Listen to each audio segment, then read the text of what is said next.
Hawakan mo ang aking kamay at tayong dalawa'y mag-asing ng kaligayahan.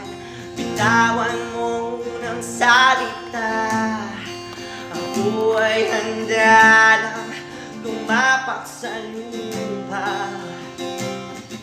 Tapos na ang paghihintay, nandito ka na, oras ay naiinip.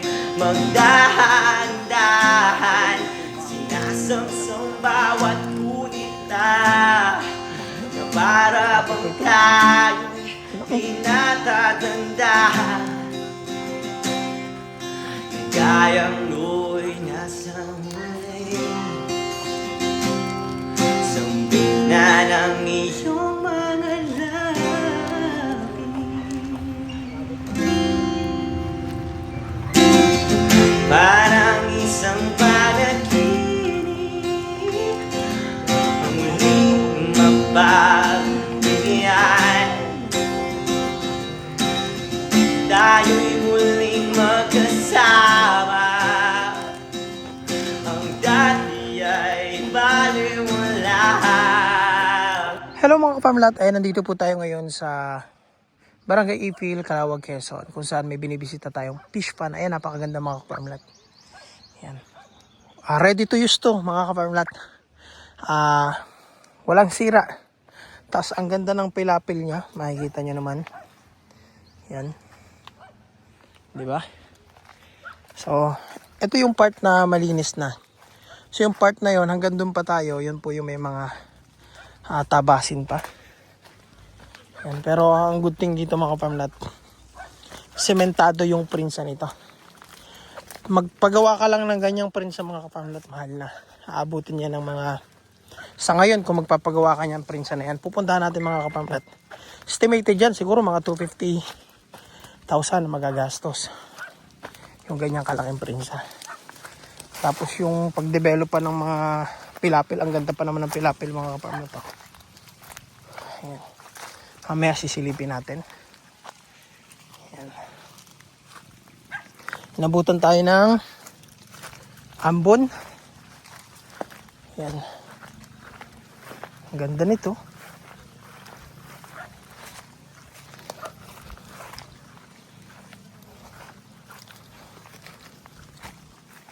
Ayan. Hello mga kaparmlat. Nandito po kami ngayon sa Ecotourism Road going to Kapalohan Beach, Maligaya Beach, and Talingting Beach. At kung saan pang may beach dito po sa Calawag, Quezon na mga ecotourism natin dito. So ito po yung linya ng kuryente. So doon po kami galing kanina. Yan, nasa 3 minutes na lakad going to fish pond. Ang good thing nga po sa fish pond yun, buo siya. Okay ang pilapil, okay ang prinsa. So pwede mo nang gamitin. Ang issue lang yun, tabasin ng konti. And yun sa mga buyer na ang gusto po ay may bahay malapit dito. So, ito pong may-ari ng fish pond. Hanggang dun sa fish pond, sila rin po yung may-ari nitong farmland area. At kung ang buyer po ay gustong bumili ng lote na tabing cemented road na to, ayan, ina-offer po ng seller na pwede naman po makabili. Ayan. So, dito po daw sa area nito dito, pwedeng makakuha. Kung maglalagay po ng bahay malapit dito. At least malapit po sa poste ng kuryente. Now, ang question nyo na lang po ay ano yung dadaanan bago makarating sa property mula dito sa cemented road na yan. So, ayan naman po yung papakita ko sa inyo mga ka-farmlat dun sa accessibility niya. Kalsada natin. Yan, papunta po tayo ngayon mga ka-farmlat sa fish pond na binibenta.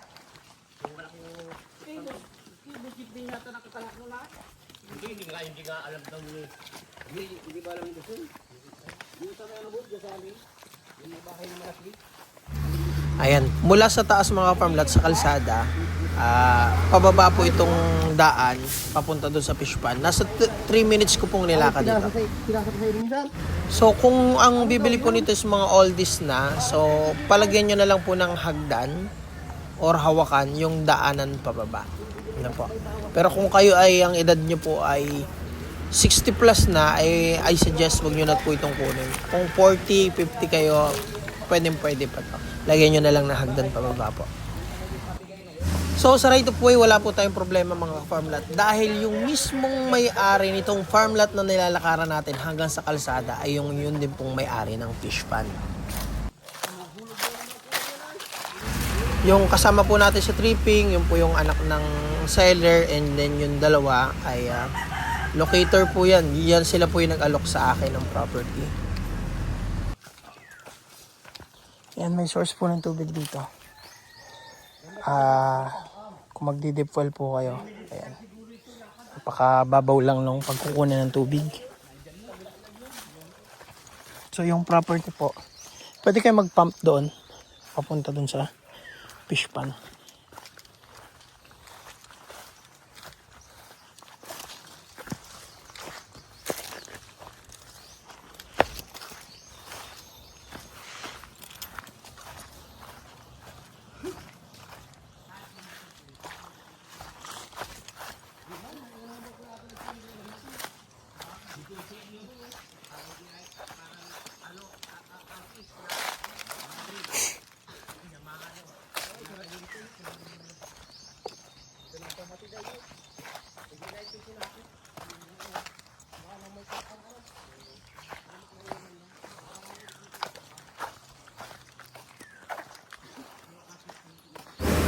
So, yung bubungan sa atin dito mga ka-farmlat ay hindi pa siya ganun kalinis. May mga portion pa siya ng damo doon sa sakop ng property sa harap. Pero doon po sa may prinsa, doon sa unang part ng video, yun po yung malinis na, yun po yung kalawakan na. So, dito kasi sa bandang bungad, yan yung pwede mong lagyan ng mga alimango. Kasi may mga ano po siya, may mga pusngo pa, may mga lupa, may mga... Yan, kagaya niyan na tinubuan ng mga damo. Umpisa dito. Dati doon tayo nagdaan noon. Saktong 3 minutes na lakad po from the Ecotourism Road. Kita pati ang karsada dito. Ito na yung property. So, ito yung pilapil niya. Mga 1.5 meters yung taba ng pilapil.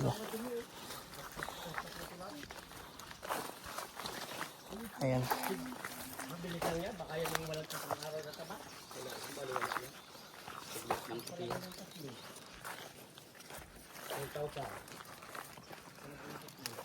Nililibot po natin ngayon pagitan. Ang good thing po sa fish pond, may mga pusngo pa po siyang ganyan na mapagkukunan nyo ng lupa na pangtambak dito sa pilapil. Hindi ka mag-video, Mac.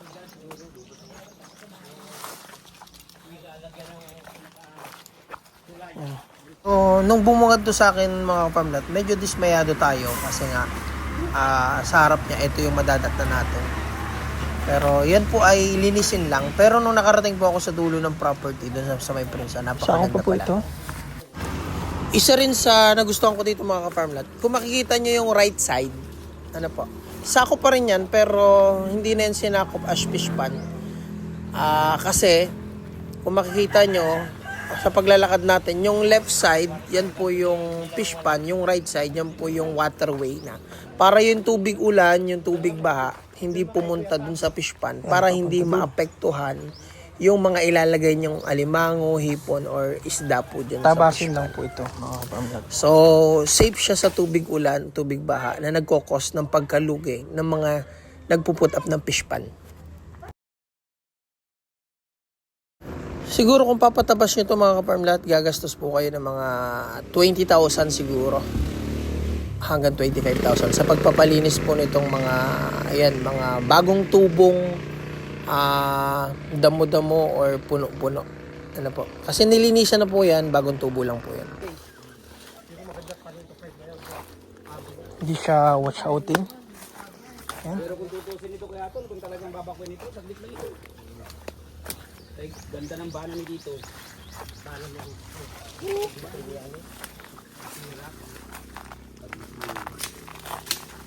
Bana niya gusto dito dito.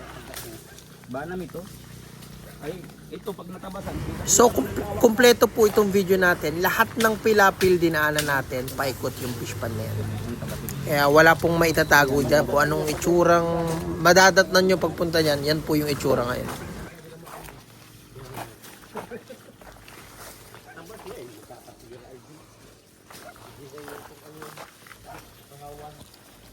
So, lahat ng dinadaanan po natin ay sakop. Yan. So, kita nyo naman mga kaparmlat. Mula kanina, napakaganda ng pilapil na nilalakaran natin. So, hindi tayo napuputikan.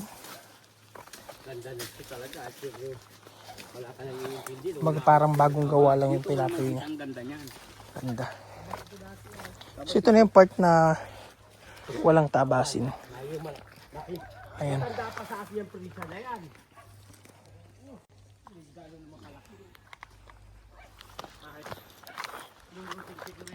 Napakaganda nito mga kaparmlat. Ang ganda dun. So, ang good thing, napakaganda ng prinsang yan. Semento.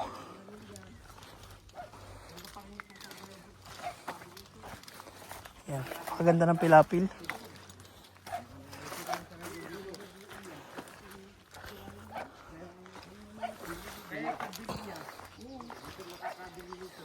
Ang lawak nito. Parang talo pa yung kay ano. Ulit tayo may dasa natin. Kay Magna ngayon. Tingnan mo, bisa-bisa ko yato. Tayo nagka. Saka ito. Hindi ko lumayan ito. Ito lapad mo.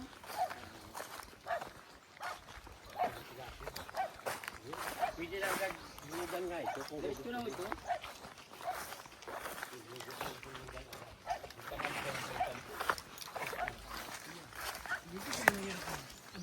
Ang matino, paibiro, magagawa ko ng plano.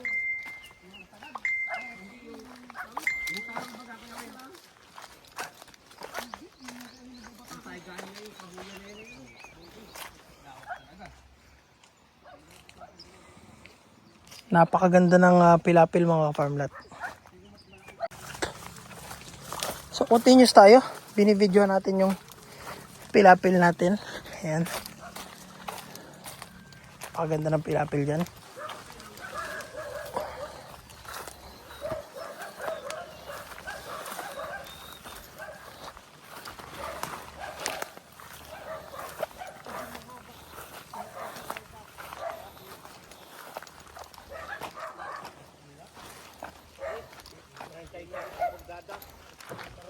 Magaan lang pala kasi ng ano nito.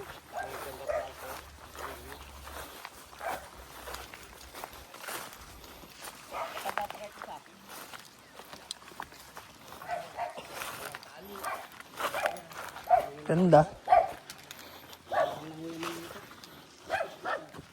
So ito na yung prince sa mga kapamlat. Napakalaki. So hindi pala 250,000 magagastos sa ganitong anong prinsa. Baka sumubra pa sa mahal na materials ngayon. Napakatibay ng prinsa na to. Ang laki. So napakatanda na nitong prinsa na to, pero ayan, hindi po siya basta-basta nasisira. Pampain ka sa bubo. Labas-masok na ho yan ha. Subukan mo ang buntot. Pag ito kuya Tom, ginawa mo parang pangalawang ano ito, bantukan mo, quality yan.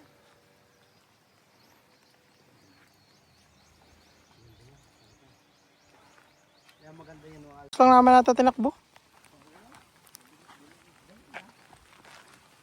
Yan, may mga karatig na fish pan. Dito tayo nagdaano, nung ito yung binibintang una. Dito, dito kasama pa rin. Yan kuya Aton, pag nakuha lahat yan ng itambal dito, lalo nung mas maganda yan. Kaya nga. Wala ka nang gagawin. Diyan tayo na nagdaan. Larguan na yan. Dire-diretso doon. Ito na may nakuha at ito yung naman tanggi tako. Ang bilis pa sila lumaki ang bangus dito kuya Aton. Ang laki na. Sako pa ito. Ang laki.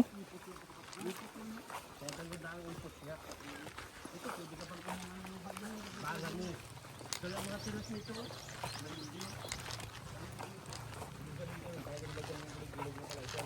dati talaga ang loob niya. Pabutugan namin yan lang. So ako yung bata pa. Yan ay binuulaan mo ba? Diyan ako nakakuha ng yakal na gulping laki. Dito, naglapis pa na yan. Na pinagkasuhan pa namin nung namatay ng mga iso. Nakasabuhan. Nakabaon. Yun daw pala yung ang tawag dito. Saan sila sa nito?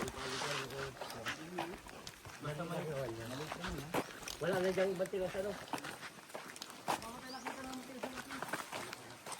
So kailangan mapatabasan. Sabi ko pa balay. Para kita-kita yung dinagdag niya. Kaya dati ang pilapilan. Oh yeah, this is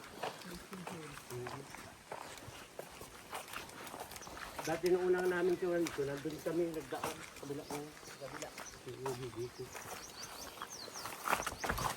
Kaya nung makukuha ba, hindi ko laki pala ito, dami pati yung halig nilo. Oo. Pag magbabahay agad ay may haligi ka na. Maganda pati ng tayo ng dibato. Sakop pa nga, sana pala yan ay kung gusto yun. Pamata dito, kung gusto yun, pamata dito. Oo. Amin yan ay. So ayan, dito tayo nag-umpisa mag-video. So halos naikot natin mga farmlat mula doon papunta dito. Ayan. So naikot natin yung kabuuan ng property. Ayan mga farmlat, ito po yung aerial view sa Google Map. Ayan, ito po yung mismong property. Ayan. So, yan, kitang-kita nyo naman po yung fish pan. Ang source po niyan ay ilog. So, brackish water po yung source ng tubig natin dyan.